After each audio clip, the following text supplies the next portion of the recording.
Never seen a smile so big on my little old lady's face until I tell her I'm going fishing all weekend.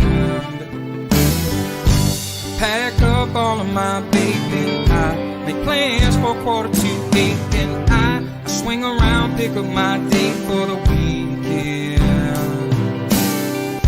Some reason she seems to please when I'm leaving. There's something I'm missing when I'm gone fishing. When I'm gone fishing. When I'm gone fishing.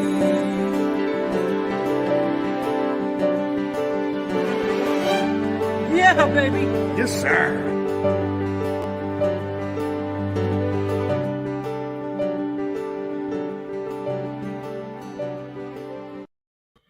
Holy smokes, nice to see a lot of you already. Sally's in the house. Barry's with us. Bill Allen, all the way out West Coast. Good to see you, Bill. Well, no, you're not West Coast. Alberta. Far enough. Close enough. Richard Dunlop's in the house. Steve Shaw. Yeah, baby.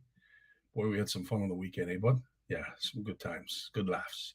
Tony's with us. Lloyd's in the house. Alicia. Yeah, baby. We'll be getting to your event with Yvonne shortly. And it looked like you guys had lots of fun.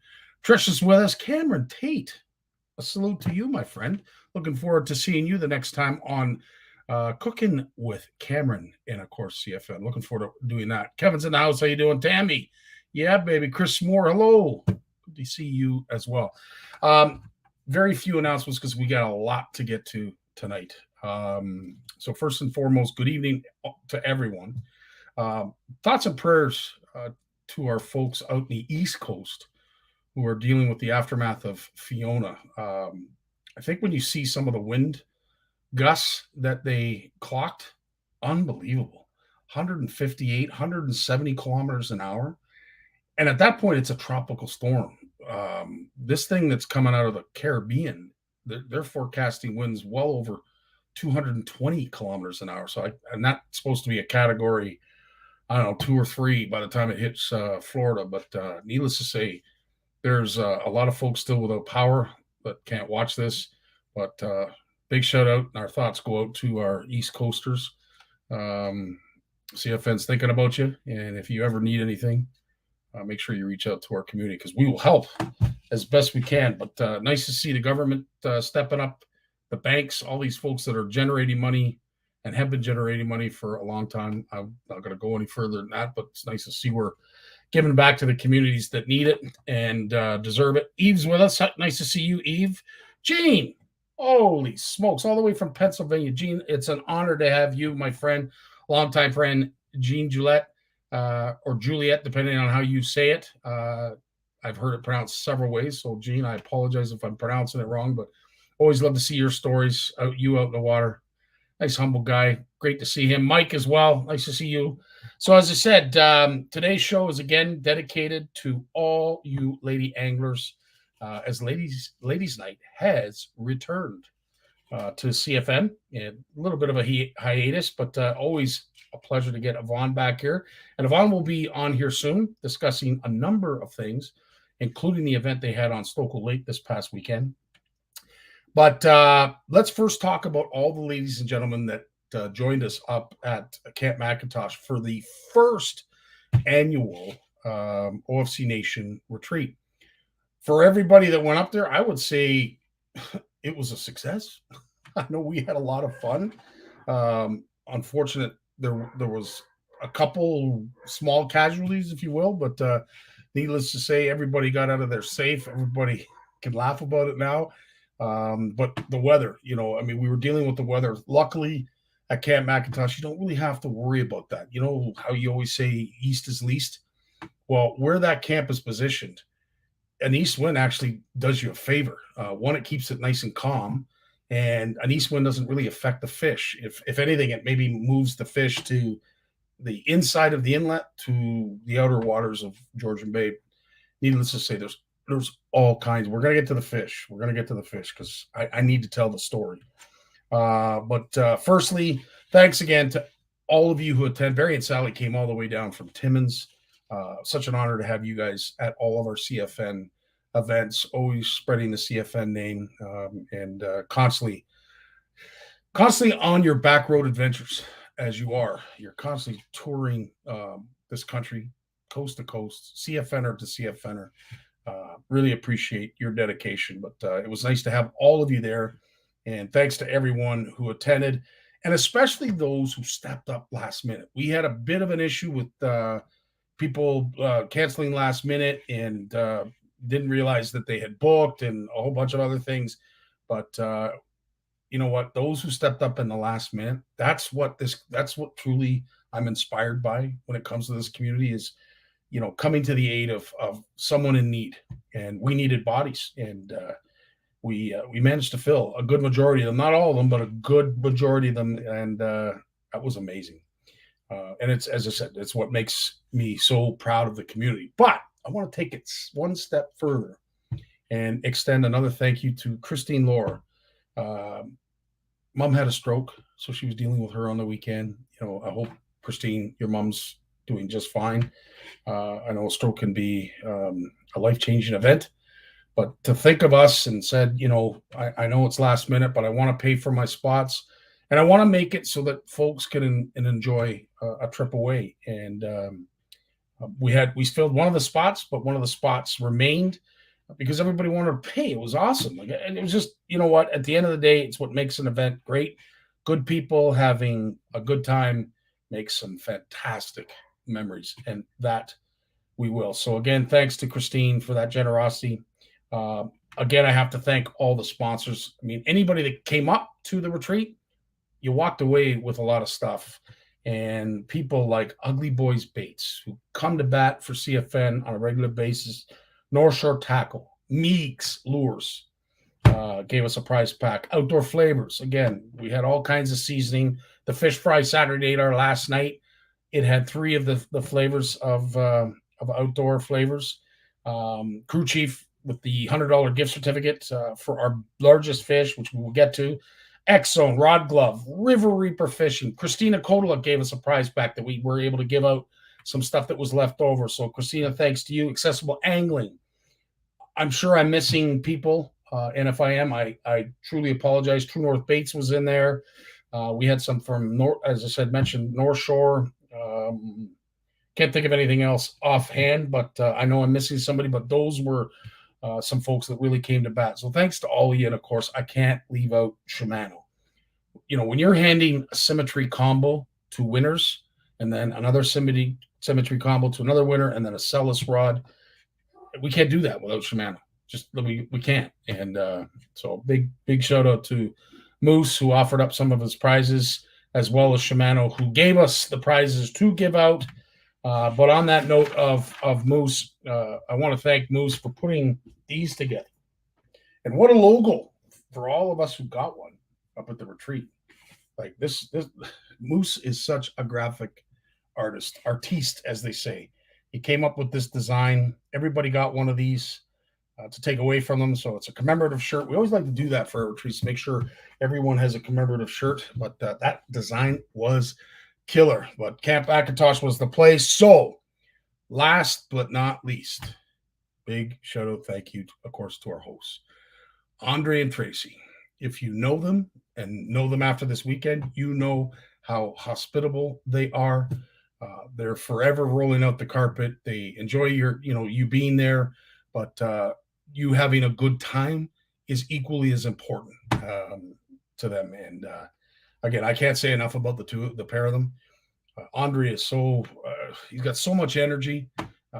I mentioned in one of the films that you're going to see, the man's got forearms like Popeye. I certainly wouldn't want to upset the boy, but if you did, you wouldn't be conscious for too long. Anyway, I'm just kidding. Just great time, great fishing, which I will get to just in a second. But as I said, thanks to everyone who came and made it a memorable time. It truly was awesome. So to the fishing, we must go because that's the last of the announcements that I have. As I said, Camp McIntosh, salute to you, and of course the fish of Georgian Bay. We had a smallest fish category. I'll rhyme off the teams. Team Kuntz, which was Heather, Greg, and young Max. They caught a 6-inch smallie. Team Schwa, which was Jason, I called J-Dog, and Mandy Walters. They were from Team Schwa. They had an 11-inch smallie. Team Timmons, which of course was Barry and Sally, they had a 6.5-inch smallie. Team Shaw, which was Don and Steve, 9-inch smallie. Team Cheech, which Jerry and his son Cheech, was a 5-inch perch. 14-inch smallie was the smallest I got from Team OFC, which included Sean Quinn, Moose, and Jeff Richard. Team CFN, which was Mike Consul and myself, we managed a 5-inch perch. Mikey caught that, and we thought we had it won, but our winners were Team Gordon, which was Pauline and Tom. They managed to catch a 4.25-inch perch. So that was smallest fish. Congratulations, Team Gordon. Largest fish, Team Kuntz got a 30-inch pike. Team J-Dog and Mandy, Team Schwab, which was 26-inch pike. Team Timmons, 14.5 smallie. Team Tom and Pauline Gordon, they caught a 32-inch pike. Team Shaw, a 17-inch smallie. 35-inch pike was Team Cheech. Team OFC, they didn't record anything, but I do know that they got a 17.5-inch smallie, so I put that down. Team CFN, we managed, I tell you, it was as wide as it was long, 29-inch pike. It seemed a lot bigger than that. Mike's going to be putting those videos together. Mike and Moose are going to be putting some videos together, so stay tuned for that. The Chronicles of Camp McIntosh. So you'll see all this. And, of course, our winner from Team Wind City, which was Tanya and Sean McLaughlin, they managed to haul in a 40-inch pike. Managed a 42, if I'm not mistaken, as well, or missed a 42. But needless to say, a 40-inch pike and it was decent. The video is still to come. Mike's putting that together. Now, we also did total number of species. This was the individual event. So if you caught the most species, you would be our winner. And our winner was Tom from Team Gordon. He caught 4 species: smallie, pike, perch, and a muskie. So he was our top winner for total species and took home, all these winners took home a basket full of stuff, not to mention, of course, some rods and some other great things. And then we had a master angler category. This was the coolest category because what we did was all the fish that you caught, you added all the inches together. Didn't matter if it was multiple species, the same species, different species. It just had to be different fish. And, of course, it's always the honor system here at CFN. So, lo and behold, some of the totals that came out just on a Saturday of 8 hours of fishing. 8 hours of fishing. Team Wind City, which was Tanya and Sean, 382 3/4 inches is what they totaled in 8 hours. And this is on a weekend, from what I'm understanding, which was a difficult fish. And it really wasn't for us. We were so lucky to be where we were because the weather didn't seem to really affect the fish. Team Schwa, which was J-Dog and Mandy, they managed 342 inches of fish.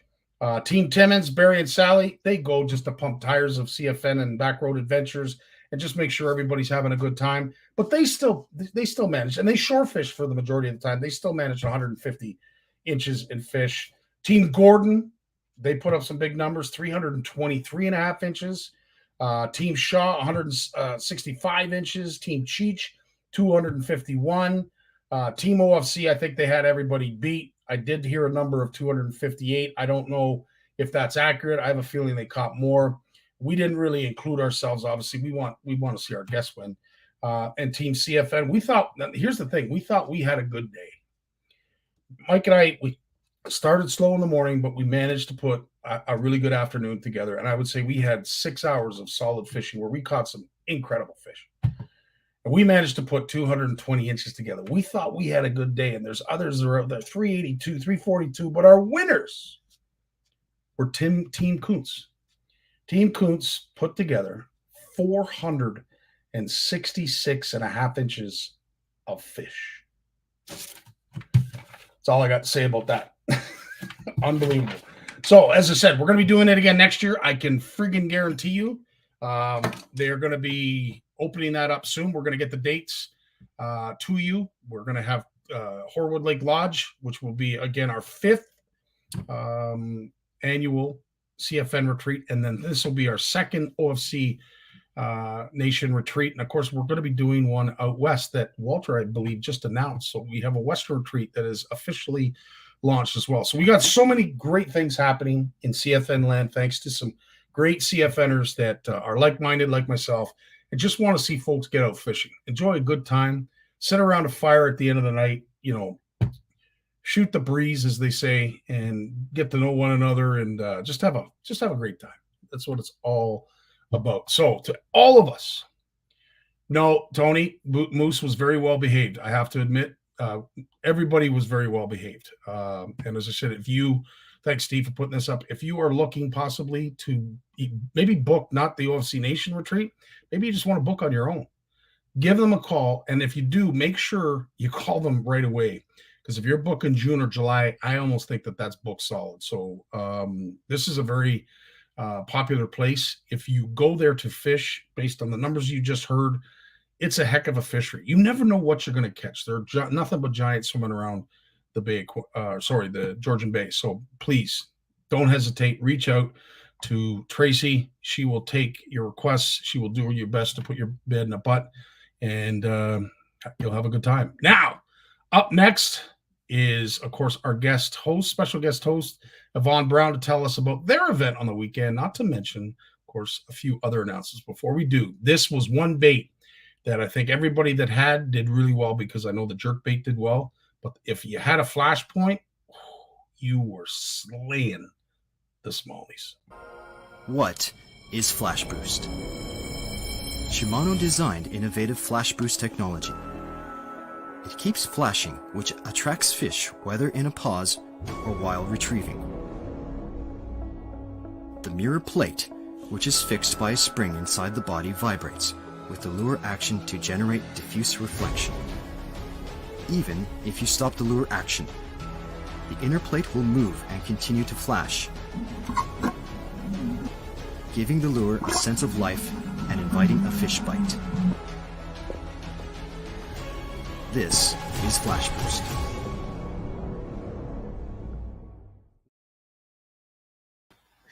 There she is, Yvonne Brown. How you doing, Yvonne? I'm great.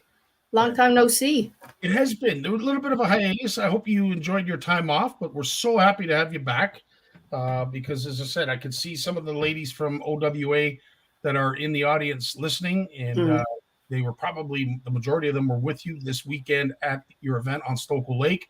Yeah. But before we get to that, hello. Hope all is well in the Brown and OWA community. And hope everybody is doing well and hope you're not out east having to deal with the aftermath of that storm. Oh, yeah. Yeah. It's been a busy summer. I got to spend some time in Newfoundland, and then we were up on Bob's Lake, and I got to see a lot of family and friends this summer just because, a lot of us haven't seen each other for a couple of years. So that's probably part of the reason for my hiatus from CFN, but I'm back. Girl, love to have you. Everybody is sending out very warm hellos and welcome back. So glad to have you. Now I know you have a ton of announcements. I don't even know where to start. A few. Well, why don't I do the announcements first, and then we'll talk about the weekend. Okay. How's that? So first off, we have our final fundraising draw. It's a super draw. We've kind of combined two draws into one. It's worth about $1,500. I know Steve. Yeah, Steve is posting the link, and you can go on there. Anybody can buy a ticket. It doesn't have to be women only. And it's a donation of $20 for a fishing towel. Or we changed the pricing this time, so it's 1 for $20, 3 for $50. And there's quite a bit of gear in there. So just have a look at the link, and you'll see all the items. They're it's quite an extensive list. We've had some very, very generous support this year, as we did last year as well. And is there anything that you've got geared towards your fundraiser to help support for 2023, or is this what are you going to be doing with the funds that you raise, Yvonne? It'll all go to the operations of Ontario Women Anglers. We are going to be making some changes. I'm not going to announce them right now, but we are changing a little bit of the format of the organization. It'll take a couple of years, but yeah, like I had mentioned this last year, we had lost some funding for various reasons, and so hopefully we'll be able to do a little bit more grant writing coming up, and not having to do fundraisers like this, because they're great. It's great to get financial support, but they're a lot of work too. They are a lot of work, and you have some nice helpers behind the scenes. Great volunteer team in a huge way. But yeah, just to give you an idea of what COVID did, of all of the resorts and fishing lodges that are on Georgian Bay, there's only a small number of them left. It's sad to say, but unfortunately COVID wiped out a lot of camps. So, everything going up in price, shipping, gas, just to run these events, there's money involved. So fundraisers like this are crucial to have them exist. So yeah, absolutely. Help out if you can. Thank you. What else? Oh yeah. So we do have next weekend, we have a Gals and Pals bass tournament. So you can fish any body of water. You can fish with your husband, partner, or another OWA member, but one person on the team must be an OWA member, and you can fish as a single too. Obviously they have to be a member. You fish whatever lake that you choose. And we've got some great prizes from Shimano for that, as well as some medals that I'm getting sent up from the States. Nice. So I'll post the link in the chat for that later on. But so far we have 12 teams. Wow. So, yeah, it's a lot of fun. I think last year we had 15 or 16, but yeah, it's good. Do they go to this page to sign up for that, or do you go to the website? Actually, I will post it right now. Okay. Whoops. There we go. Okay. Yeah, there's the registration and information link. If anybody's interested in doing the Gals and Pals. It's a lot of fun. Steve beat you to it. He had it up there. Steve, thanks, buddy. You're the best. Count on Steve, that's for sure. Absolutely, 100%. Yeah. So, and so the last event to wrap up our year is a Christmas social. We are going back to the OFAH Fishing and Heritage Center. They've always been very, very supportive of our events there, and we have a great partnership with the OFAH. We're going to change it a little bit this year. We're going to have a tackle swap.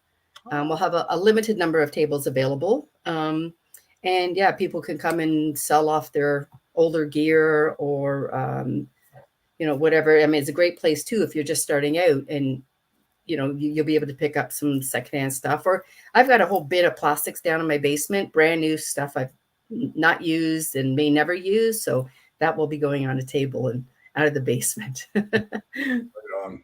Yeah. So it's always nice I love those events sometimes. It's a nice place to purge. Folks that have been so generous over, and maybe you didn't have like 3 of them or 4 of them, so you only had one left or whatever. Yeah. It's nice to do that purge. And I'll tell you, the OFC Nation was exactly that. We had so many little odds and ends to give out to folks. So I encourage everyone, if you get a chance, to go to one of these events, whether it's WAC, CFN, OFC, doesn't matter. Yeah. You'll get the benefit of those purges. Absolutely. Yeah. And people are usually, by the time a tackle swap comes around, they're very happy to just get stuff out of the basement, and because you're constantly, buying new stuff. And sometimes that ends up in the bin too. Yeah. Oh yeah. So at the we're doing a tackle swap. We're gonna have a guest speaker. Lunch will be included, and we'll also be doing our Master Angler Awards. And so our Master Angler program runs November 1st to October 31st. And we've had more entries this year than probably the last 3 years combined. Cool. It's just been like, the ladies love this program. They love challenging themselves. some are kind of like me. I mean, if you get a master angler fish when you just had to be out fishing, that's awesome. But some are like, they're out there to catch master angler size fish. So they really strive every year to try to get as many species as they can. So yeah, if any of the ladies are interested, they can go on the website and there's a tab there that says Master Angler, and you can learn a little bit more about that. Cool. Yeah, the Master Angler is definitely something that I think has a lot of teeth, a lot of interest for a lot of. It's a lot of fun. It is, because it's something that you can do while you're fishing. Not to say that excuse, but sometimes, to add that little je ne sais quoi of competition with yourself. Yeah, really, 100%. Yeah. So this 2022 is our 10th anniversary. Time has flown. I know, it's crazy. I just I started the concept. I mean, it was a program that started off as Fishing 101 for Women. I started the concept September of 2012, and then started doing the seminars in 2013, and it has just grown. I mean, you've seen it too. It's just grown. I'm so I had a moment, and I shared this with the ladies. We were all sitting around the campfire. We were having dinner. We had 2 potluck dinners, one on Friday, one on Saturday. And I was just standing outside my cottage because everybody was in front of it, and just watching everybody, like they were mingling and laughing and chatting and talking about fishing and whatever else. And I thought, I am so proud right now. So proud of this community. So proud of all the ladies that were there and those who have attended other events and have supported our organization, the sponsors, the CFN community, Shimano's been there, since near the beginning. We couldn't do it without them, but it was just, I just got to stand back for a second and just watch this like 40 women coming together and, all having this passion of fishing. And there's some like very true beginners, just getting into fishing, to people like Alicia, tournament anglers and people involved with bass. And it was just phenomenal. So we laughed so much Saturday night. It was just kind of got a chance to let my hair down of what I have. And just, my goodness, we laughed and laughed, and we had a great time. That's awesome. And that, what, at the end of the day, Yvonne, we, Moose, Jeff, myself, Red, whoever starts a community, it may start with one person or a vision with one person, but with the support of the community. Yes. You said the sponsors and everything else that goes along with it. You're at a loss, but it's not sometimes easy to find that many like-minded people, especially now with COVID and everything that's gone on and how it's affected people going forward. But at the end of the day, I too, like yourself, at Camp McIntosh, was pretty darn proud. So I know the feeling. Yeah. And excuse me, I was listening to your announcements of tournament winners, and we also had a tournament. You put in $2 for each of the 6 species that we had. It was like a pike, walleye, bass, perch, crappie, and sunfish, like bluegill, pumpkin seed. So I'm proud to say that I won small fish for sunfish at 3.75 inches. Ooh! Yeah. I got 3 fish that whole weekend, and they were all this big and under. Wow. And someone got a nice 23-inch walleye. I saw that. Yeah. And it wasn't in our tournament, but there were a few muskie caught as well. I think the biggest one was 34 inches, 35 inches. It's not too bad. Now what we could do after you have given us a verbal description, I'm going to add this. Yes. So this is this is Beechwood, Beechwood Hollow Resort, owned by Jerry and Joanna Ebel. Great host, really nice place. My family has actually booked 4 cottages. We're going on Thanksgiving. Nice. And this is sometimes the best part, is when everybody's gathered around at the end of the night. We're playing family scratch bingo. Wow. We won $10 out of 7 of us. Nice. And these are the potluck dinners you're talking about? Oh yeah, the food was awesome, and we had way too much of it, of course. We try to manage our potlucks, and people just bring extra, and I think I brought at least half of my food home. That's There's just so much. never a bad thing. And Tom is the recipient of all of that wonderful cooking. So you're welcome, Tom. But yeah, you had great numbers that group pick that you had. How many were there? 40, you said? 40 ladies. Wow. Yeah, we filled the event. So and we booked the entire resort. We had 11 cottages. And it was just amazing, amazing to see how many women brought their own boats too. There must have been, I think we counted around 14 plus 2 rented. And then there was at least a half a dozen or so kayakers as well. And they were brave. They went out in the wind a little bit, but I mean, they couldn't go very far. There's the biggest muskie. Wow. They got it right. They went back out Sunday afternoon after everyone had left, and they did quite well fishing. Just Alicia and Alicia brought her sister, which was really nice. She's new to the group. There's a little bit of smack talk going on here. Sonia said Alicia slathered the bottom of her boat with fish attractant. Probably. Yeah. And she took out a bunch of people. It was really good to see. And the one thing that, and I'm seeing this more and more with our events, is the mentorship. Like, we have a mentorship program, but mentorship has just naturally evolved with the women. And no matter what event it is, there's always somebody helping out. There's might have been my big catch there. Wow. They're very, very good at supporting people who maybe have less experience. Yep. And bringing them out in the boat, and it was really good. I think our biggest challenge is just to make sure that everybody feels welcome. And obviously with your ladies, you don't have that issue because they're all very welcoming on their own. Mm-hmm. Yep. But you don't want anybody sort of sitting by themselves or not, getting involved, mm-hmm. or a little apprehensive, a little anxious, who knows? But just making sure that everybody's having a good time and is engaging and doesn't feel left out. And with a 40 plus crowd, that's not easy task. So. And it was good this year. We had a lot of volunteers helping out, like running the tournament. We had different draws. There were people that arranged the potlucks, and I got to kind of sit back and not do as much work as what I've had to do in previous events. And it was so nice just to have people step up and, do the tasks that they volunteered to do. And I got to sit down for a little while and just enjoy the company and great conversation. It was so much fun. I really enjoyed myself. I can only imagine the number of stories that were shared. And we'll never grace the ears of anyone else. So what happens at Beechwood stays at Beechwood. Yes. For sure.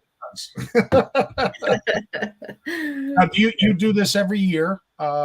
Is it the same date every year, or does it change? Or no, we started doing a fall trip, like a September trip. I can't remember if Balsam. We had went to Balsam. Well, it was pre-COVID. Last year we went to French River. We were at Totem Point. This year we're at Beechwood. I was kind of considering Rice Lake maybe next year, but there's so many possibilities, so many places out there. But we had to book a year in advance. So I think it was actually November of last year that we had to book this because cottages get filled, and we wanted to make sure that we could have the whole place to ourselves. Right. But the owners, they said they've never had so many boats at the dock.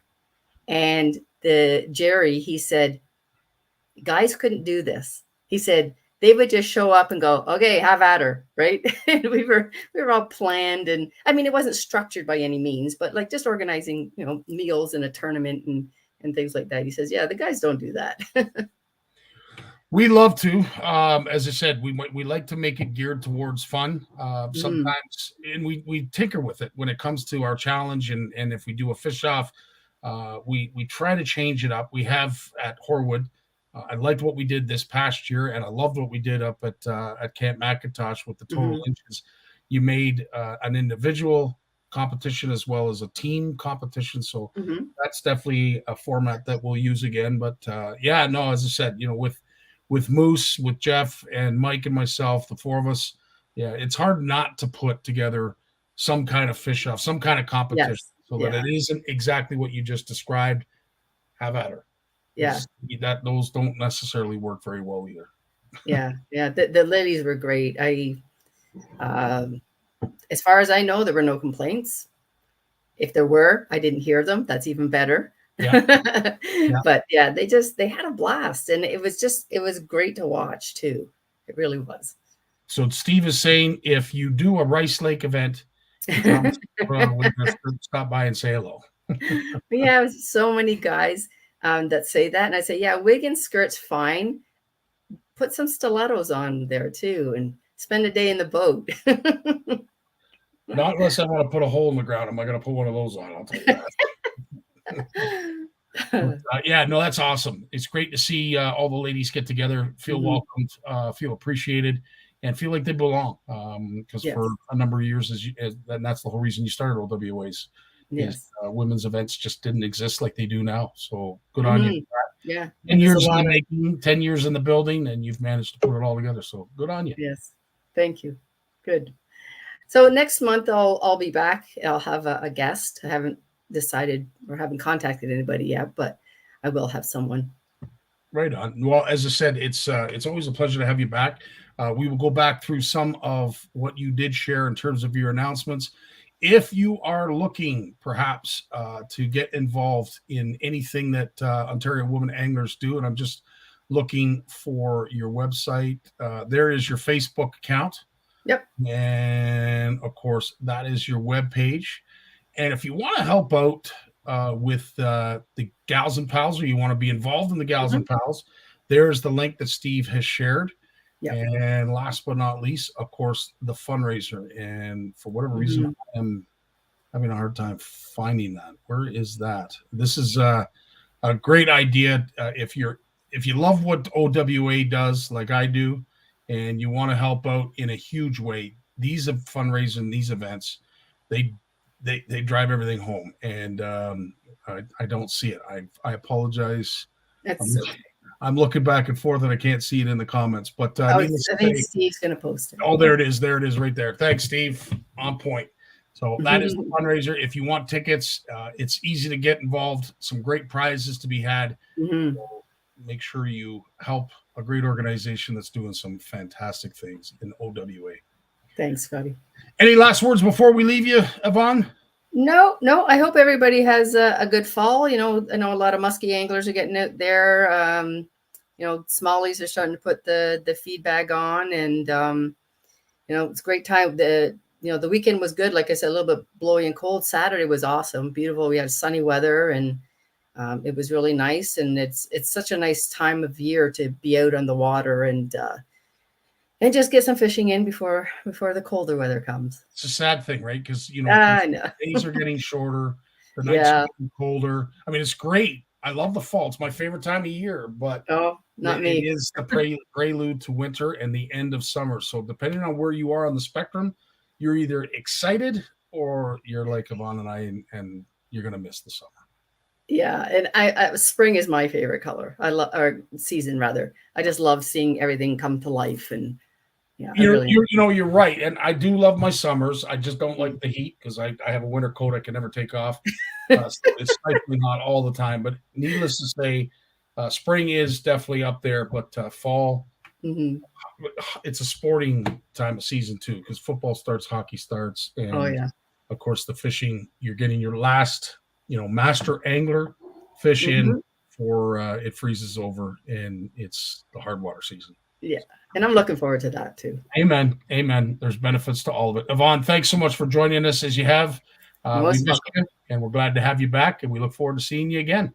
Okay. Thanks, Scotty. Have a great night. Right on. And up next is Big Jim and the rest of the panel. So stay tuned to that. But first, here is our motivational video that help get the blood going.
Now, Jim, before we bring on Lawrence and Jay, I just wanted to say, see what you've done, see what you've started. Like you've helped foster all of these groups. It's your work, your dedication to the fishing community that has spawned all of this. So thanks to you, buddy, for all you do. And I'll bring in the rest of the group because Appreciate that. it truly is a remarkable achievement for OWA to hit 10 years. CFN will be there soon, but you brought folks like Lawrence, you brought Jay and his son Trevor, he's probably going to do some bragging because of how well he did this past weekend. Look at the smile on him. Right? Like that's it right there. That is it right there. There you go. You know what this is, eh? Yeah. A couple of wraps of that around. Yeah, well, hopefully it doesn't get to that, Jim. But as I said, your dedication and your longevity in this industry has basically fostered all this. So, dude, good on you, and we can't thank you enough. So, before we get to any of this, I have to say on behalf of all of us here, Trev, dude, good on you, my friend. Nice work. How was that fishing in that kind of tournament? And tell us a little bit about it. Oh, your mic's off. We got it. There you go. I gotta admit that was some of the toughest largemouth smallmouth fishing I've ever done. Maybe other than the last tournament we had. But that was some of the toughest bass fishing I've ever had, but also the best bass fishing I've ever had. How many fish did you catch in a day? What's that? How many fish did you catch in a day? So, like total number. Like day one, we caught, I'd say around 30. Now, and that's tough for you. Now a good 25 of those fish were about that big. So, and then day two, is that day one right there, Trevor? Is that your day? That's day one. We got 5. Well, I shouldn't say dinks, but small ones. Trevor, who's in the picture with you? You got to give a little props. All right, so I got to give props to my teammate AJ because he caught the big fish in the tournament. If he didn't catch those fish, then we would have been way out of it. And that's also my coach Anthony Dubé, AJ's dad. He coached us and motivated us the entire time, and 16 hours in a boat with a couple of teenagers is a long time. Well said, Trevor. Is he okay? We haven't heard from him in 24 hours. We have to do a check. Got to do a check. He cleared Australian customs yesterday. Oh wow. So Trevor, put that fish back up for 1 sec, Scotty. Trevor, okay. Tell us about that smallmouth. Because that smallmouth turned a lot of heads. Pete Garnier was one of the coaches, and Pete Garnier heard the weight of that smallmouth, and he yelled, "How big is that smallmouth?" So tell the story of that smallmouth. So first of all, we only got 4 bites. Those are the 4 bites. Those were the 4 bites that second day.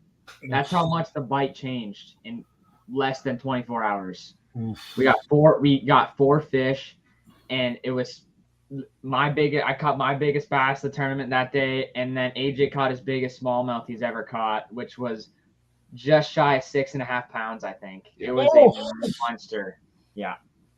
Oh, what a fish. Yeah. So I kept telling him, you're on the right size, just not enough of them. Yeah. Both days. So. Well, that's what they invented the term kicker for. Yep. Yeah. Needed to get a few other big ones. What were you doing to catch them, buddy? Yeah, so it was some of the most, I shouldn't say this, but boring techniques, but some of the also some of the craziest. I love throwing it.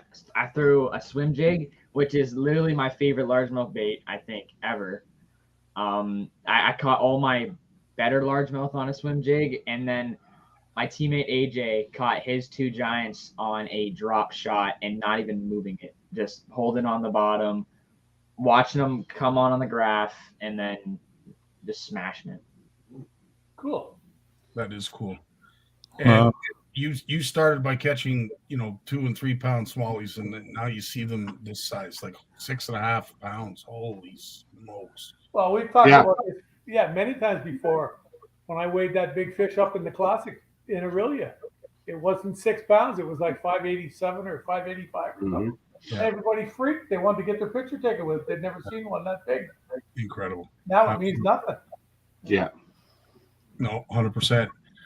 Lawrence, I noticed that Bluefish Canada came out with their newsletter. We did, sir. We did. Absolutely. It's celebrating World Rivers Day. So we had a bunch of podcasts we released over the last 24 hours, all with a juxtaposition on the St. Lawrence River. Yes. Well, there was that. Plus, there was a couple other things that I saw posted as well. But I didn't realize there was a day dedicated for rivers. I know, eh? And Canada is just abounding with rivers all over the place. But I haven't fished them all, haven't been on them all. But I tell you, like, the St. Lawrence has got a special place in my heart. And I think too, just what the St. Lawrence River goes through, right? I mean, 20% of the world's surface freshwater goes down the St. Lawrence River into the ocean. All the industry, all the holidays and vacationers, all the money that that's been the playground of the rich for 150 years, less so now. We've contaminated. It's been inhabited by First Nations people for thousands and thousands of years. Now it's a giant seaway. It's a super highway for ships from all over the world and invasive species. There's just so much going on that river, and yet it continues, right? Not just to flow, but there's still life in there. It's quite amazing. That's awesome. Now, Trevor, obviously you have your coaches to thank, you have your dad to thank, your partner, and of course all of your sponsors. But was there one thing that sort of turned the tides when it came to making a statement as a team? Obviously that 6.5 pound smallie was a good start, but was there anything else? Just perseverance, or? Man, so I gotta say something too. So that day 2 was tough, like really tough. We went 4 hours without a bite until that 6 pounder, and then we went another hour without a bite. So I don't know, like motivation from him texting Anthony and my mom and my sister, especially Stephanie, because she wanted us to win so she can go to Tennessee. Because Stephanie wants a vacation, so she wants her brother to win a bass tournament so that she can go to some random state in the wintertime. So Wow. Hey, Trevor, I got a question for you. You mentioned your buddy caught those 2 fish drop shotting, but he saw the fish moving in on the drop shot. What do you think about some of this new sort of live scope and mega imaging technology that's coming out into the marketplace, and that bass anglers are starting to utilize, and muskie anglers? Yeah, it's expensive stuff, but you see these fish in almost 3-dimensional images on your screen. Is this something that you're hoping to get someday, or is this going to be a game changer, you think, for everybody? I'm just curious to know what young people are thinking who grow up with videos and screens in their hands from a very young age. Good question. So I've always been joking. I want a live scope on my kayak. He's already saving for it. More money, worth more than your kayak, I'm sure. Yeah. But that I have never used live scope, actually. I've seen people use it. I've never used it. Yeah. That fish was on just regular 2D sonar. Yeah. We just watched it, just like ice fishing with like a Vexlar or something. Mm-hmm. We just watched it come in until it turned that bright red, and boom. That's well, Jim, you would have been proud of me this weekend. I was using the Javex bottle. I had islands and rock formations lined up. I even had something with the eagle. If he got out of the tree, you knew you had to get to that sunken hole because that's where he was going to be fishing. But no, I'm kidding. But you know how much money I won lining up 2 trees in a cottage? Jim, and you know what? I'll be honest with you. When you're up in Georgia Bay, every spot looks fantastic. But sometimes when you get on fish, you remember some of the areas that you weren't. It's been a year since I've been there, but I did exactly what you just described. lining this up, because you don't have a graph. I didn't bring a graph with me. I was just there to have a good time. But you're so right. Like sometimes that's all you need is just imagination. I swear to God, there was times out there where Rocky and I must have looked like windmills out of control with our arms lining stuff up and whatever. And I've told you about the tree massacre, as I called it. Yeah. We had a bunch of big fish on a weed point, and we show up on a Sunday morning and we're looking for the tree that we lined up with the edge of the cottage and the tower behind it. And it gave us 3 in a row. So 3 in a row doesn't lie. Yeah. If they line up when it comes to rifle sights, if you got 3 things in a row and they line up perfect, you're on the same spot eventually, And we got but you still have to find the fish. You still have to find those. You still have to find those spots through just hard work and perseverance, right? Oh yeah. By fishing. Yeah. Now it's looking. Everyone's looking with their sonar for the spots and then fishing.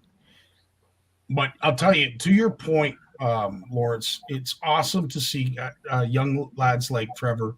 We had a young lad at our OFC Nation retreat, Cheech, who put on a clinic and did exactly what you did. Now, he has a dad that has an interest, not as vested as yours is in Jay, but his dad just, he encourages him, supports him. But he has done his homework. Like, I mean, the one thing I asked Cheech, like, how did you get into fishing? How did it all of a sudden start with you? And he said, YouTube channel, like YouTube videos. That's where it all started for him, is just watching YouTube. And he's learned so much to a point where now he is taking it and using it for himself. And I think he caught big fish on Friday. We gave out a little prize on Friday. He caught big fish Friday. Never fished that body of water in that area before. And but he knows his stuff. So to you and Cheech, Trevor, I tell you, I tip my hat to you, because we will be interviewing you in the very near future on the regular. Well, Scotty, I think with Trevor too, like when I see that with a lot of, so he's got a couple buddies that are probably, him and his buddies are probably on the same level in terms of their passion and their knowledge. And they're all similar age, 14 and 15 years old. But with Trevor, like it's almost laughable, so we're loading up to go kayak fishing. I'll give you an example. And I'm putting my rods in the vehicle and I'm like, okay. And I'm checking, I'm like, yep, the hook's tied on and the line's topped up and everything's good. And then there's Trevor. It's like, he's got half a spool of line gone on this reel. He's got a knot on this one. He's got a busted eye-tip on this one. He doesn't care. He just goes fishing. Like, it's almost like it's not that he doesn't care. He's so focused on just catching a fish. But I'm like, if you topped up your line, you could cast 20%, 30% farther. And Dad has line, like, hello, you got lots of line. But he just does it naturally. It's comical. As a dad, I have to shut the dad hat off sometimes and be like, just kind of laugh at it. The dad in me comes out and says, but get some line, fix up your reel. But Trevor and his buddies are just like, when they come over to stay overnight, they'll have so parents don't have to get up at 5 a.m. His buddy will stay here the night before we get up at 5.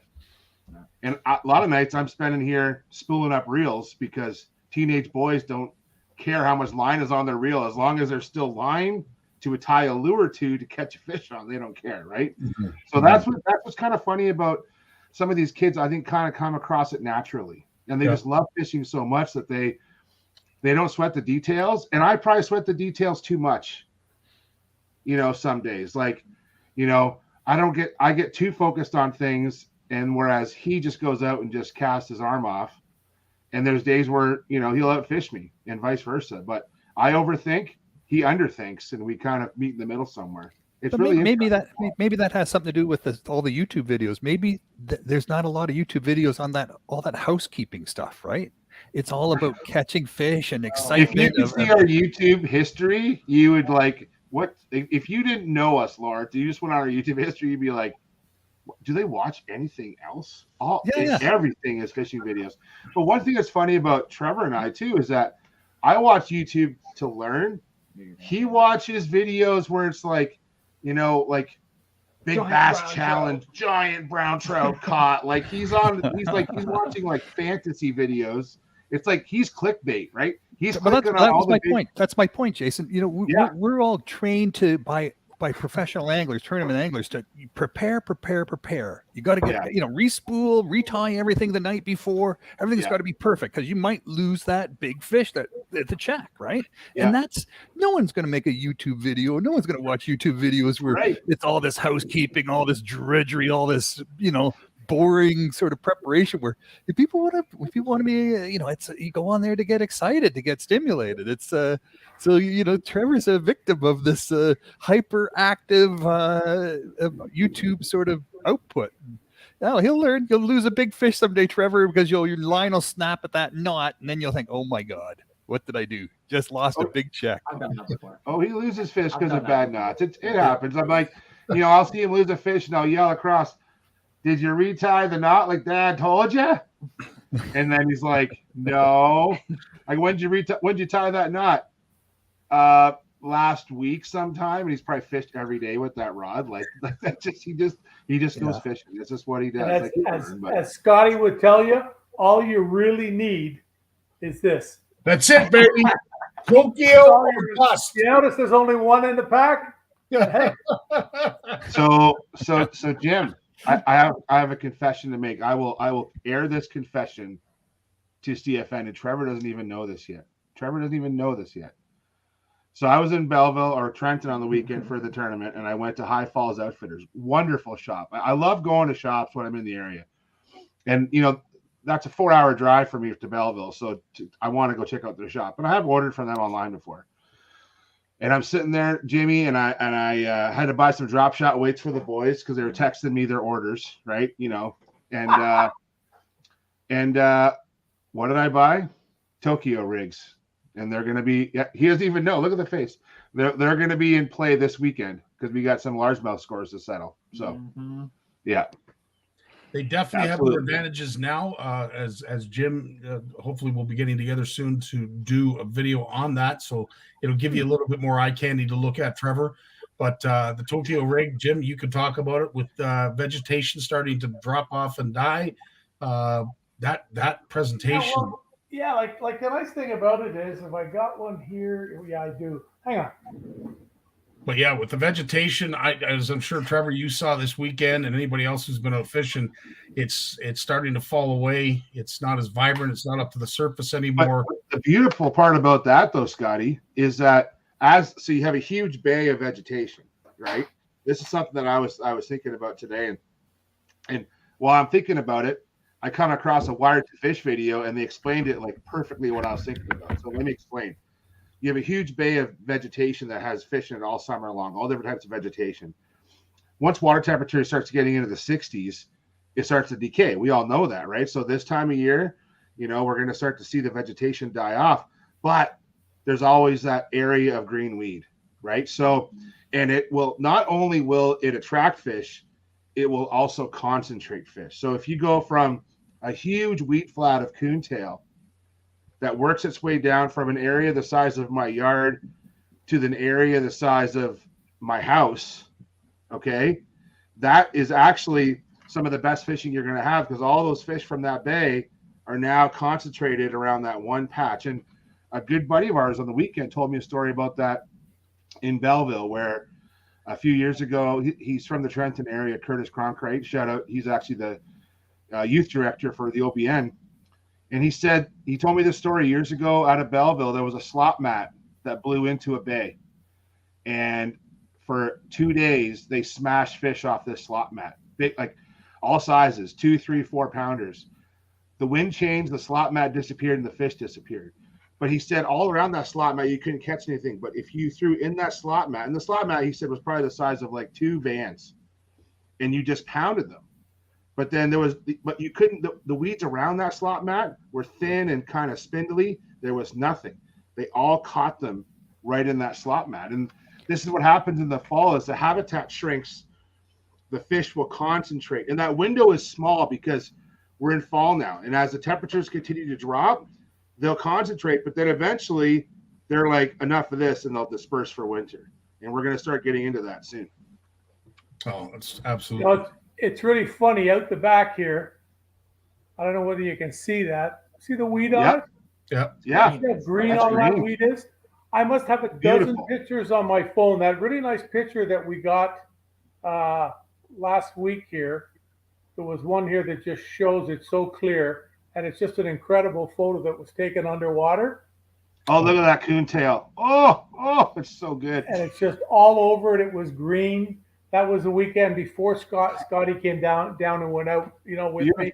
But, like in my backyard here, what has happened, as I explained before, all the stuff off the surface is gone. Now the weed in the back, I noticed I was down there on Saturday. It was beautiful. It's sunny. All the weed has about 4 inches of bright emerald green growth on top now because it's getting the sun. Like all the weed isn't dying.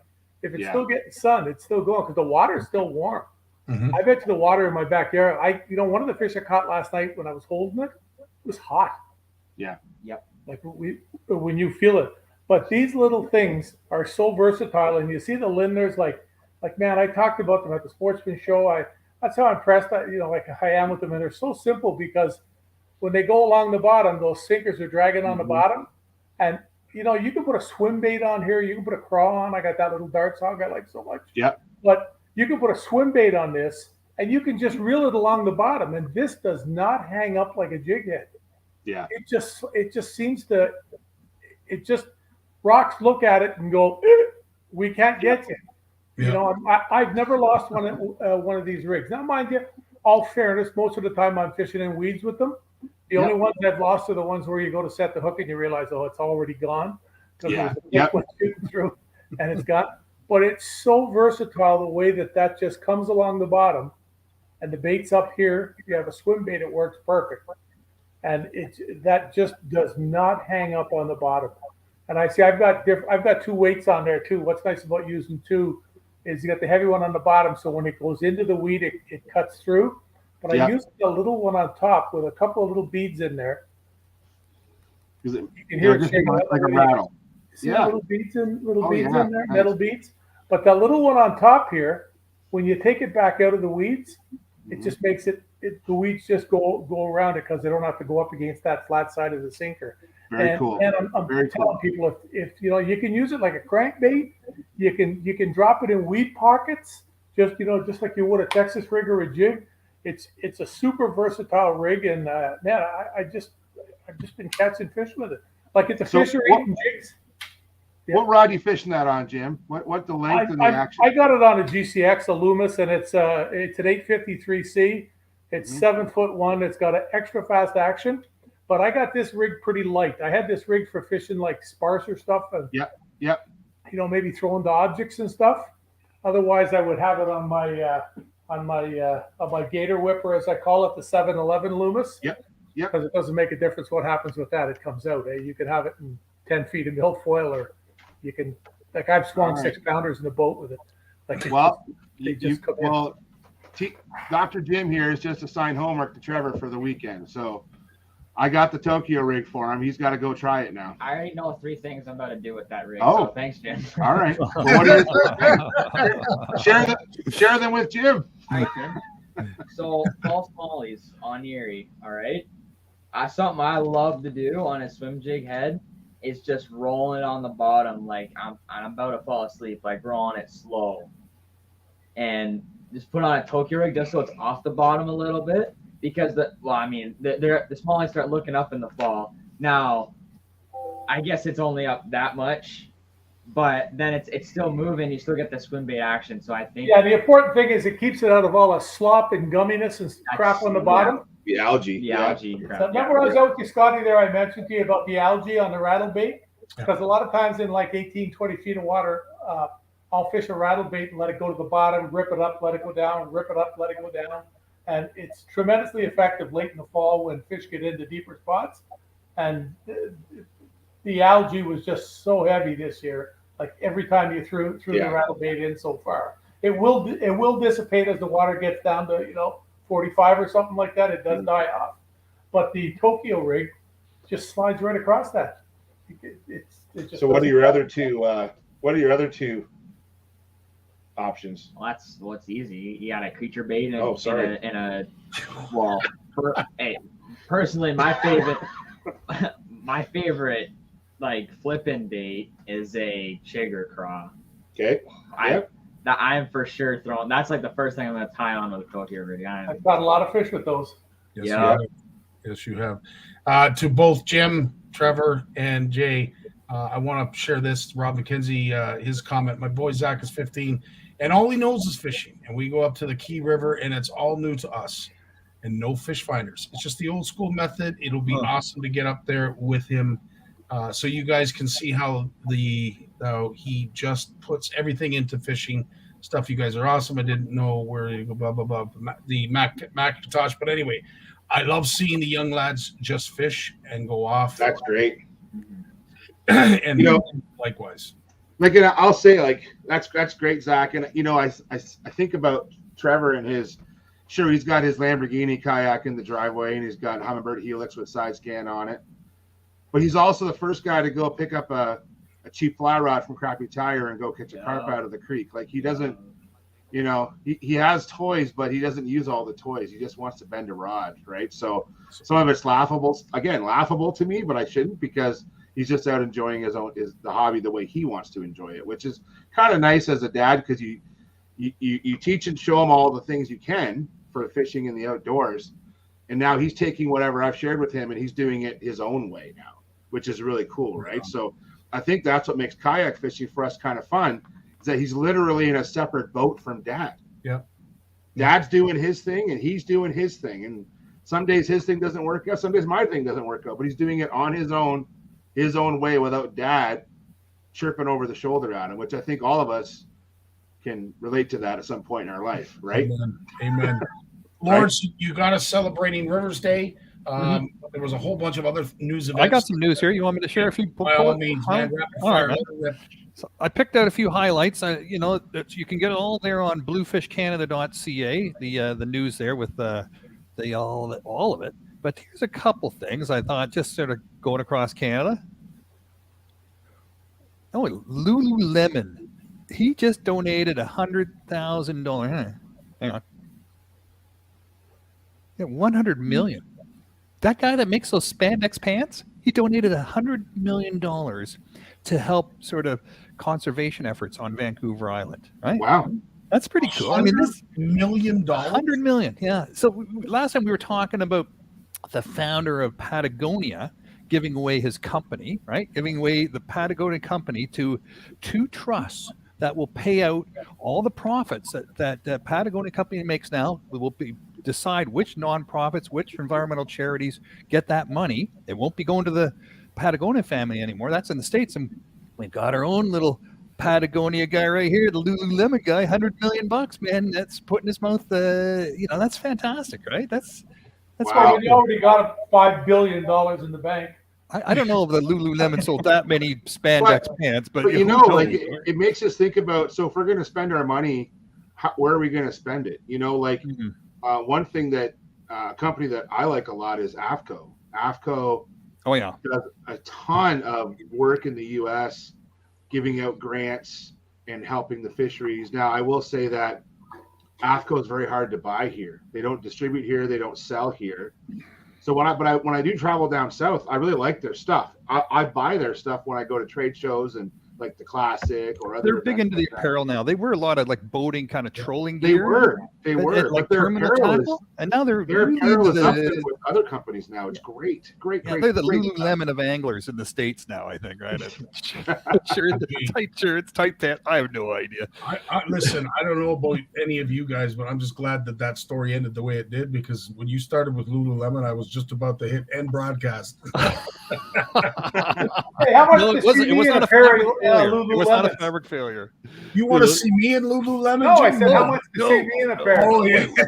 You want to see none of us in Lululemon. I saw a lady going into Walmart about now hit end 2 years ago, and I bet you on the low end she was $350, maybe more.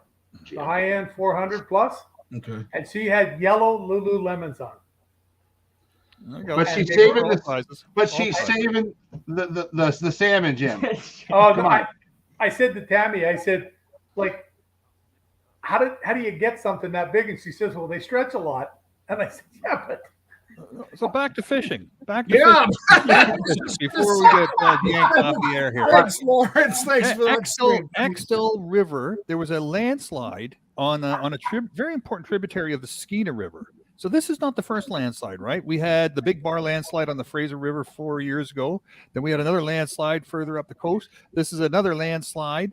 So, these what's happening that, 3 landslides in 4 years and blocking major salmon rivers, right? Mm-hmm. We've spent over $100 million on trying to fix up that Big Bar landslide on the Fraser River. So this shit's happening, and it's starting to get people a little concerned.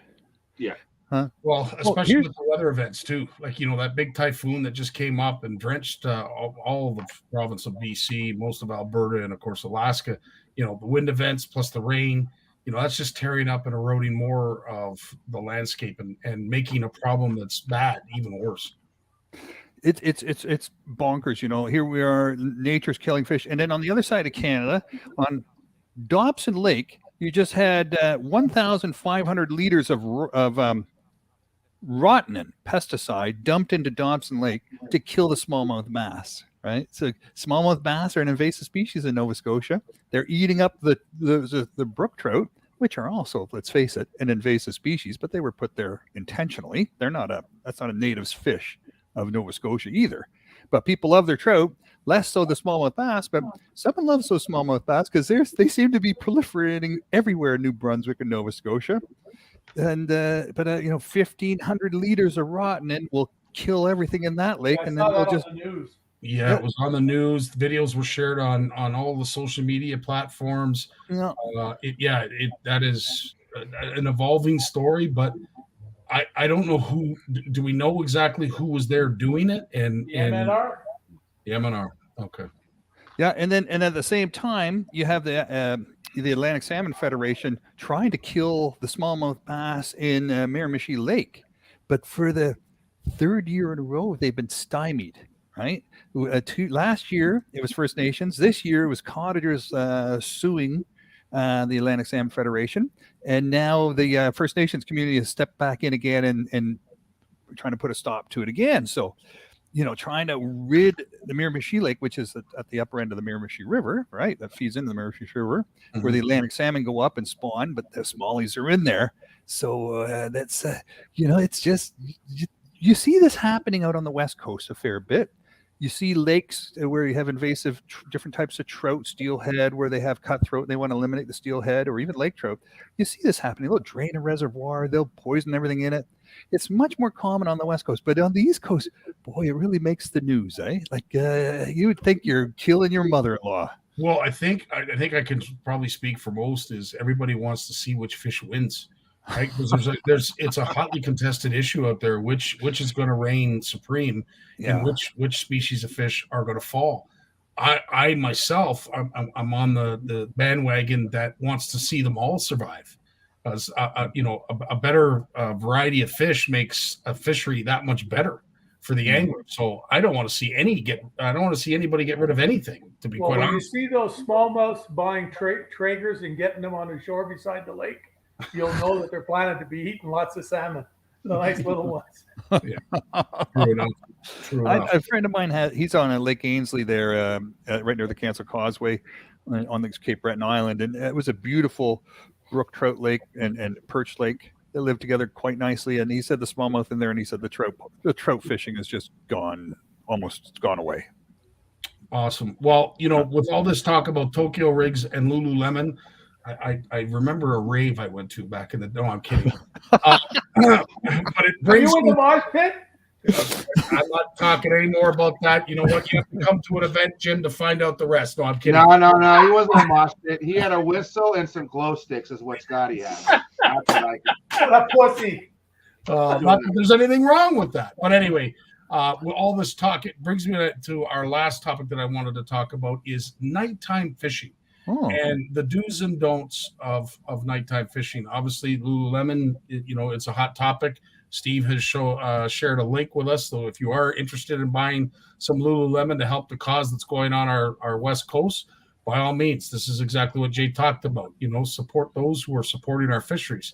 I think it's a great concept. And, getting Jim and Lululemon, myself, finding out who catches the most fish. Jim, I don't know. Stranger things have happened between us, so who knows? How much money they got?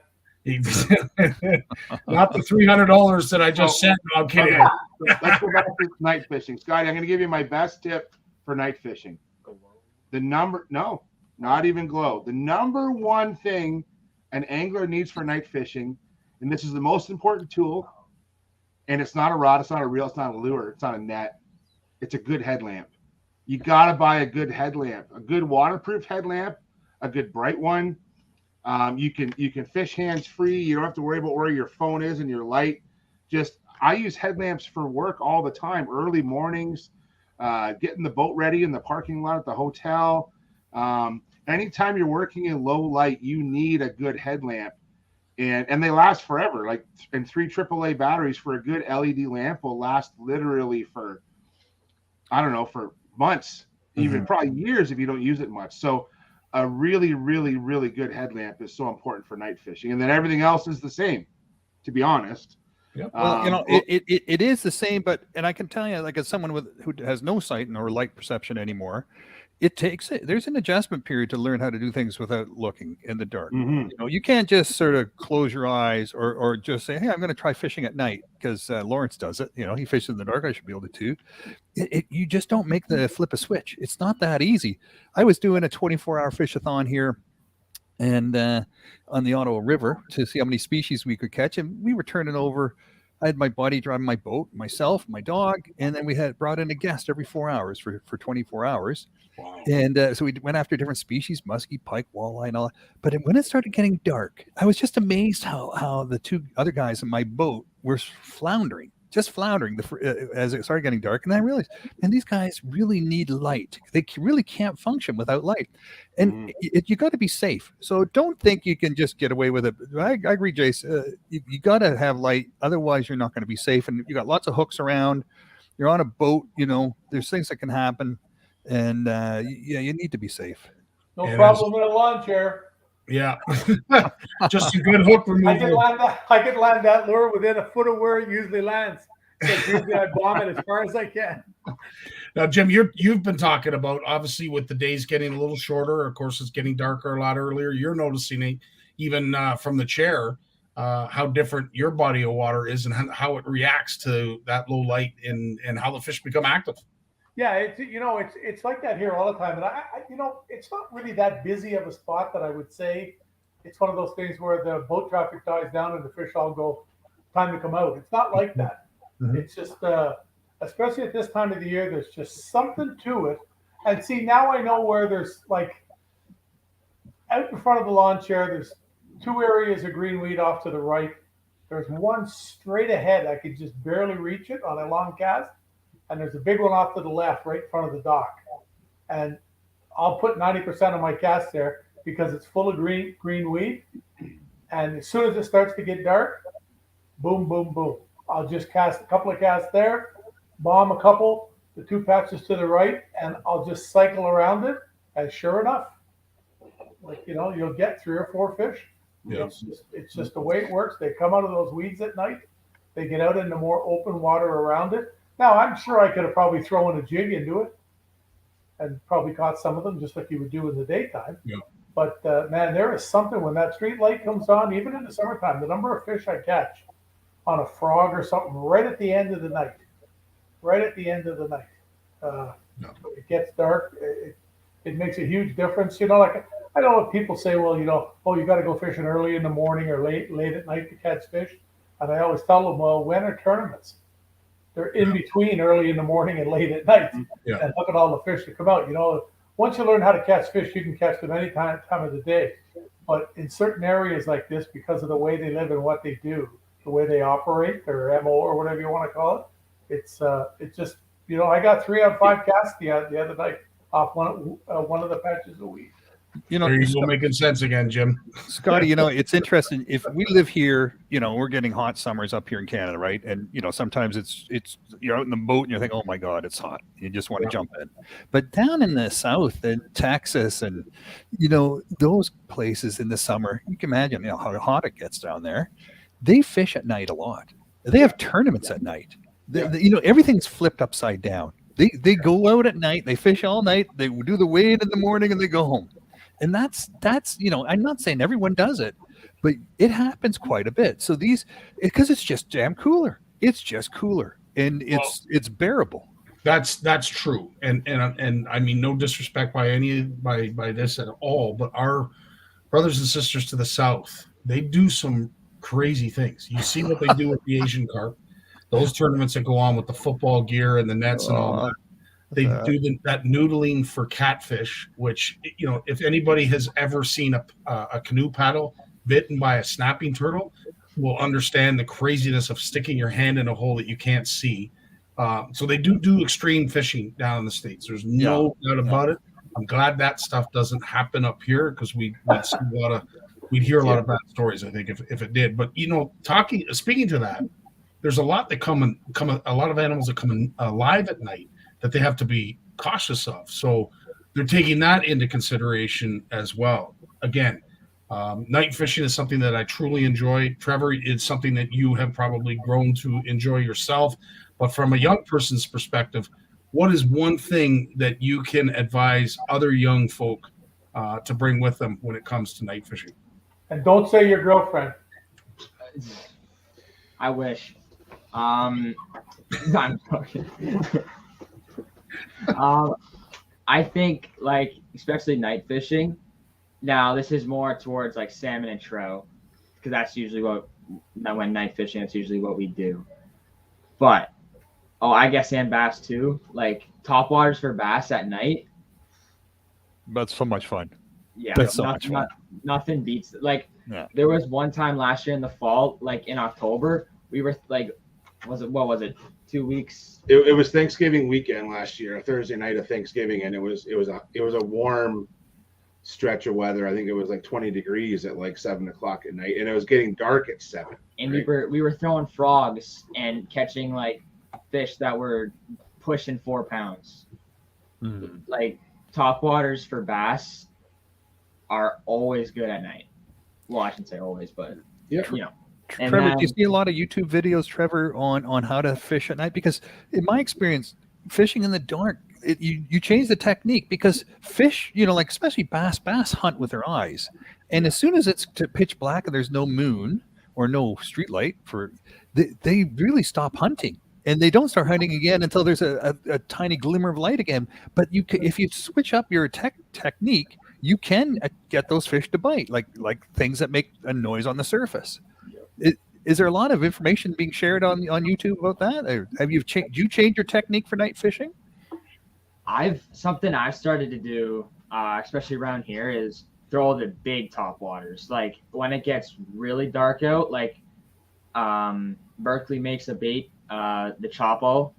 I throw a 120. That's the only one I throw now. Big propeller bait. It's a propeller bait. And it you can barely reel it, and it's loud. I bomb it all the way down a shoreline and bring it back. I think that's I think it's a 1 ounce bait. It's on the large side for a bass lure, on the small side for a muskie lure. It's kind of in that edge point, right? So jitterbugs were one of my favorites for night fishing. Yep. What was yours, Jim? What was your favorite to go to? I had a whole bunch of things, but whatever they were, you kept them in a straight line. Yeah. Mm-hmm. Just dead slow and keep them coming to make it really easy for the fish to home in. Not like in the daytime when you're, using a Zara spook type bait and you're, bombing it across the top and it's walking. You want to make it really easy for them to get, because, they see at night, obviously, but they don't see as well. I mean, the number of fish I've caught out here since I moved here, at this time of the year, in pitch black dark on a black chatterbait is ridiculous. And I mean, it's not just a hit. I mean, they slack line you. Yeah. Oh, yeah. They're coming up behind it. You see your line behind it. They come from behind it because it's coming at a perfect, just a dead slow speed, and they home right in on that stuff. Just because they feel that vibration. 100%. So the good point, Trevor, because I'm not a biologist, but I'm assuming the lateral line is letting them know there's something there before their eyesight does. Well, it's definitely the case in the ocean. I mean, that's the only way these giant predatory fish can find these humongous bait balls that, where all the action is. They hear it on their lateral line miles and miles and miles away. Like it's happening on the other side of the horizon. You can see 15 miles before the Earth surface curves around and you can't see anymore. So, these animals, they really need to count on they're what they hear underwater, and sound underwater transfers 4 times faster. Sound travels 4 times faster underwater than it does in the air. Yeah. Well, and one thing I'm going to add to this topwater discussion is, right now with the rain we're having in this time of year, we're going to see that fall frog migration start to happen. Yeah. Where, I've literally been on some back roads in the Kawarthas at night, going fishing, and I've had the car skidding on frogs. But it's true. Like you're going down a road at night, and it's just a carpet of frogs. Oh my god! And the best thing, that's the best time of year to fish for walleye. Especially when I was in college, because you're shore bound, no boat, not much gear. And I can remember going to, and name any Kawartha lake, just find a public access point that's got a bit of weed and and Jim's right, straight line, work it slow, work that frog slow. And I would use, yeah, Alicia, sometimes you just can't dodge them. They're just all over the place. But, and not just like a topwater frog, like a soft bodied one, but some of the they're soft plastic, but I'm thinking like a rage toad or something like that. And it's just making commotion on the surface. I've literally had walleye. I've been standing in the water up to my calves and with boots on. I've had walleye hit me in the shin following my frog to the shore. Like where you have your headlamp on, it's not on, but you turn it on, you look down, and there's 2 eyes staring up at you because it hit you in the leg. I was coming back from fishing Quinte one night, and we came across on the ferry that comes from Picton across to the Kingston side and then down Highway 2. And when I got over by Bath towards where those big towers are, at the opening to go out into Lake Ontario, there's all these orange flashing lights and everything. And the township has a guy there with a small pickup truck, and he's plowing the frogs off the road. Oh my goodness. I have never seen anything like weird. this in my life. Wow. Like he's putting as much pressure as he can on the blade, with the hydraulics pushing it down. And there is literally hundreds of thousands of frogs squished. But I thought to myself after, well, this is nothing new. This happens here every year. Yeah. I've heard about it. I've never seen it. It happens every year, but there's still 20 million frogs hopping across the road to go back to the lake. So it's such a pittance out when you see all those dead frogs. You know? It's like seeing squirrels run over on the road here if you live in Sealy's Bay. This is the squirrel capital of the world. Every guy from Kentucky would move here. He'd never leave. You can sit on the balcony. Squirrels. Like the Serengeti, like wildebeest. From sun up to sundown. I'll see 10 dead squirrels on the road here in the morning, and then maybe we'll go to pick up some groceries in Gananoque or something, before dinner, and there'll be 5 more dead ones. And yet you look out on your lawn, and there's 50 of them running around on the lawn. I've never seen anything like it. There's more squirrels here than you can shake a nut at. When I lived in southern Ontario, what I really love to do is fish for the Coho and Chinook salmon at night in the Bronte River at 13 Mile Creek, and that's because they come out of the pools, and you're in there in the waders, and you're catching them in 2.5, 3.5 feet of water. But they're just coming up out of the pools where they hunker down overnight, and then they move up the river at night in the cover of darkness.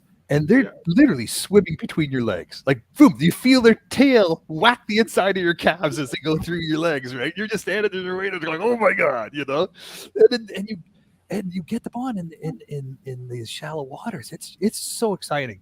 But I just heard the other day that someone in a conservation group said, all these people that poach salmon at night. And I'm thinking, what are you talking about? Poaching salmon at night? That's the most fun time to go catch them on your fishing rod is at night. We're not poaching them. We're catching them. No one's spearing them down there. No one's using nets.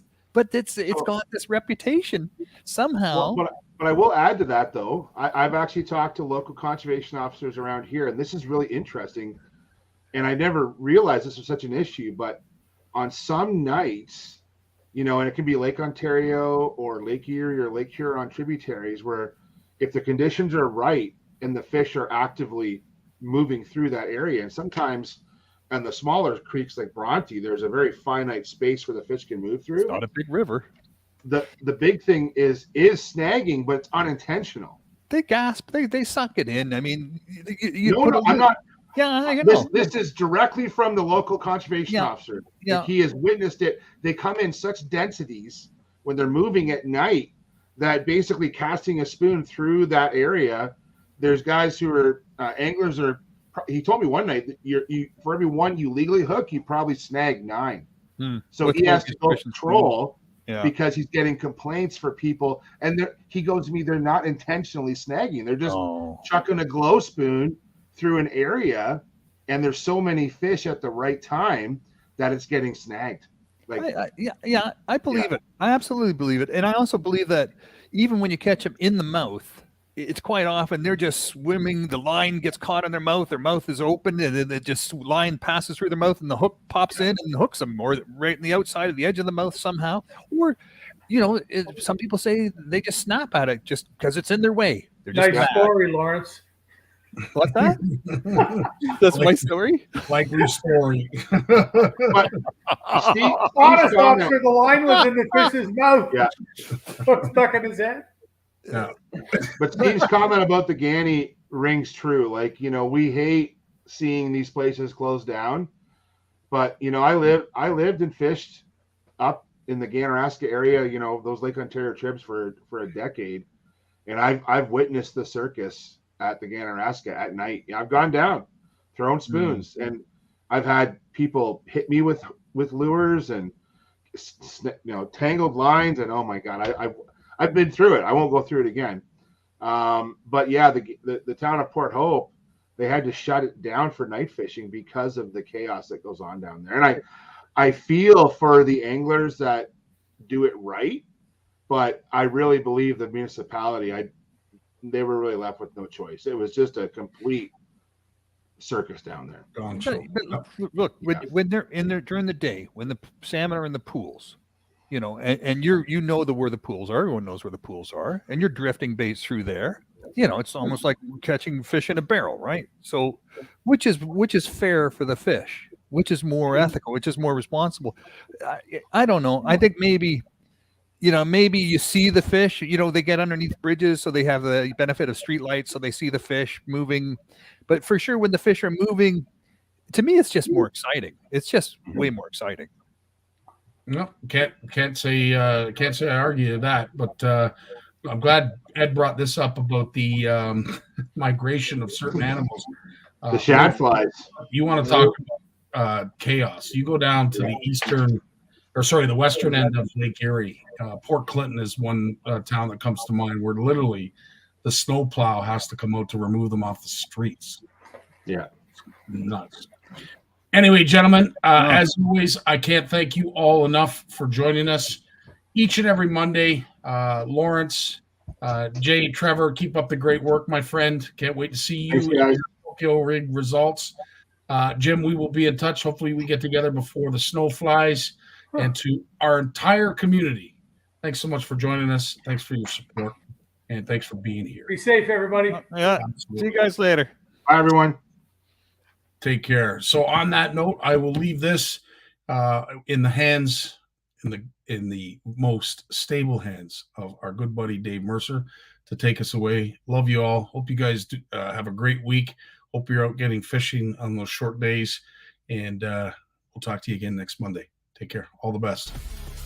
Well, as much as I hate to admit it, I guess we've run out of time. So I've enjoyed it, but I'm going to do something I haven't done since season 1. Turn out the lights. The party's over. They say that all good things must end.